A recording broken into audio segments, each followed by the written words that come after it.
ഞാൻ നോക്കട്ടെ. ഞാൻ നോക്കട്ടെ. ഈ എക്യുപ്മെന്റ് എന്റെയാ. കൊതിപ്പിക്കല്ലേ ഭഗവാനെ. പറഞ്ഞു വരുമ്പോ നമ്മൾ രണ്ടും കളിക്കാരാ. ബേബിച്ച ഒന്നും വിചാരിക്കരുത്. എനിക്ക് നിന്റെ സാധനം ഒന്ന് ടെസ്റ്റ് ചെയ്യണം.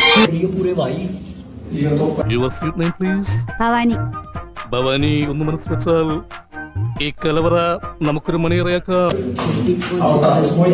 ഞാൻ നോക്കാം. ഞാൻ വളരെ പ്രധാനപ്പെട്ട ഒരു കാര്യം വാച്ച് ചെയ്തോണ്ടിരിക്കും. നേരത്തെ വ്യക്തമല്ലെന്ന് പറഞ്ഞു. വ്യക്തമാണ്. എന്തോന്ന് അത് പിന്നെ പറയാം. ഇതൊന്നും ആർക്കും അങ്ങനെ ഞാൻ ചെയ്തു കൊടുക്കുന്നതല്ല. ഞാൻ ഏതാവത് പണ്ണണമാ. ഞാനൊന്ന് കളിച്ചു നോക്കാം. Just for a thrill. കപ്പിൾസാ. ഞങ്ങൾക്ക് അങ്ങനെയൊന്നും ഇല്ല കേട്ടോ. മോശം. അവർക്കോ സംസ്കാരമില്ല. നമ്മൾ അതുപോലെ ആവണോ? വേണ്ട, ഒന്നേ ശരിയാ.